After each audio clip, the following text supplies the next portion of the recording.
Bonjour à tous, je m'appelle Evan, j'ai 17 ans et aujourd'hui je vais vous raconter mon témoignage.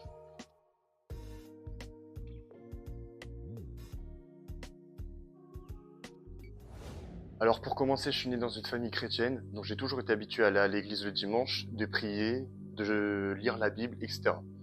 Et à côté, au collège, je traînais avec des gens qui côtoyaient la rue chaque jour, tout simplement, parce qu'on était dans un collège au milieu d'un quartier défavorisé. Parmi ces gens, on était 7-8, y compris moi, et il y aura une personne qu'on va appeler Monsieur Z. Monsieur Z, lui, vendait tout ce qui était puff, katana, couteau, etc. Donc c'était un petit vendeur qui vendait des bricoles comme ça, etc. Mes années du collège s'écoulèrent, donc 6e, 5e, 4e, tout se passe bien. Puis arrive en 3e, fin avril, début mai, arrive une embrouille de rue qui commença avec tout simplement des rumeurs comme toute embrouille. Et pour la raison aussi que je vous ai énumérée juste avant, Monsieur Z vendait son matériel dans le quartier et du coup ça a pas plu aux mecs du quartier. Donc les mecs en question étaient des élèves du collège comme nous, donc une rivalité se construit dans la cour entre mon groupe de potes et leur groupe de potes. Mais comme dans mon groupe de potes, Monsieur Z vendait du matériel dans leur quartier, ça leur a pas plu et ils ont inventé des rumeurs sous prétexte de pouvoir nous embrouiller et venir nous agresser. Sauf que nous on rentre pas dans leur jeu et on décide de faire profil bas. Jusqu'à un beau jour, on sortait du collège, moi, Monsieur Z et un pote qu'on avait en commun. Les mecs du quartier sont venus nous parler. Ils ont proposé un 1v1 à Monsieur Z, sous la menace et contraint d'accepter. Il accepte. Et le lendemain, un 1v1 est organisé. Donc le lendemain, je me souviens, c'était un mercredi après-midi. Après le collège, on sort à 5-6, parce qu'on savait très bien qu'il n'allait pas venir tout seul. Donc on décide de sortir à 5-6, et des gens viennent nous voir en disant qu'il faut courir, qu'il faut partir vite, vite, vite. Du coup, le premier réflexe de Monsieur Z, c'est de courir chez lui. Et là, une dizaine de mecs sortent d'un parking qui était juste à côté, c'est le parking des profs, et ils le coursent jusqu'à chez lui. Ils prennent sa maison en photo, son adresse, etc. Et Monsieur Z, il avait couru tellement, tellement, tellement vite qu'il crachait du sang en arrivant chez lui. Et du coup, ils sont revenus vers nous. Et nous, en fait, on était tellement choqués de la situation qu'on était restés sur place, en fait. On n'a pas pensé à se barrer. Ils sont revenus, et comme ils n'ont pas réussi à attraper Monsieur Z, ont inventé un prétexte pour, du coup, venir m'agresser. Donc j'ai dû subir agression physique, j'ai subi des coups, etc. Et quand ils sont revenus pour m'agresser physiquement, ils étaient plus 10, mais ils étaient au moins 50, et j'abuse même pas. Ils sont revenus à 50, certains avaient des barres, certains avaient des couteaux, mais moi j'ai subi que des coups. J'ai eu cette grâce de subir que des coups, merci Seigneur. Et à travers cette agression physique, en fait, il y en avait 2-3 personnes qui me donnaient des coups, et les autres étaient derrière et me regardaient et me surveillaient. Et moi, du coup, je me laissais juste faire, plutôt que essayer de me battre, parce que de toute façon, j'allais perdre. Ils étaient plusieurs. Du coup, je décide de laisser passer et je me laisse faire. Et pendant qu'on me donnait des coups et on me menaçait, je sentais vraiment la présence du diable, et à travers le regard des autres, je voyais vraiment le regard du diable. Et c'est là que j'ai compris que ma place, elle n'était pas sur terre, mais elle était au paradis.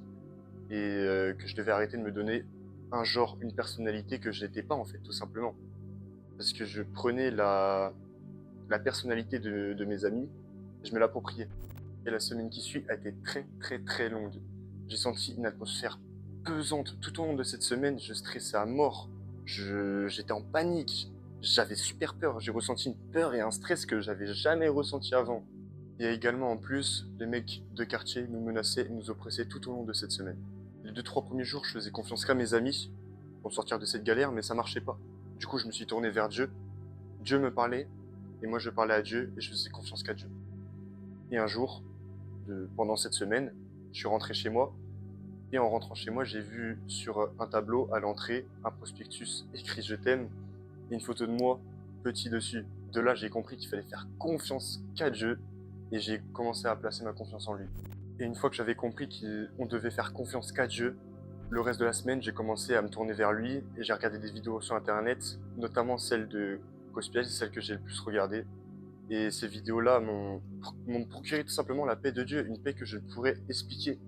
C'est le seul moment où le stress que j'avais et cette peur que j'avais, que je ressentais tout le temps, tout le temps, tout le temps, constamment, partait tout simplement. Et à travers ces vidéos, Dieu, il me parlait. Quand je rentrais chez moi, et je réalisais par exemple une bonne action ou une mauvaise action dans la journée, tout simplement dans la vidéo, quand je la regardais, Cospiel me disait "T'as fait ça et t'as fait ça." tout simplement, il décrivait tout ce que je faisais dans la journée. Donc Dieu me parlait énormément, donc ça faisait énormément du bien. Et j'ai vraiment beaucoup appris tout au long de cette semaine. Je vais en profiter parce que j'ai un exemple qui me vient en tête. J'ai regardé une vidéo de gospel, et à travers cette vidéo, j'ai compris qu'en fait, Dieu me disait que j'étais trop gentil. Je ne savais pas pourquoi il m'avait dit ça, tout simplement. Et j'allais au collège le lendemain, et tout le monde venait me voir et me disait « franchement, ça se fait pas ce qu'ils t'ont fait, t'es trop gentil et tout, il faut que j'aille leur parler et tout. » Et du coup, tout le collège commençait à aller leur parler en disant « Vous savez pas ce que vous avez fait à Evan, il est gentil, il a rien à voir avec tout ça. » Là, j'ai compris qu'en fait, juste Dieu, il m'avait sorti de cette galère à travers, du coup, ce « je suis trop gentil ». Une fois sorti de cette galère, j'étais à fond avec Dieu. Et je croyais en lui pour ce qu'il avait fait dans ma vie, et non pas pour ce qu'il était. Et du coup, quelques temps après, vers mi-mai, arrive un événement chrétien, la marche pour Jésus. Avec mon église et des amis, on a décidé d'y aller. Et la marche pour Jésus, en gros, qu'est-ce que c'est? C'est un événement qui se déroule à Paris, un événement constitué de plusieurs camions, 7-8 camions à peu près.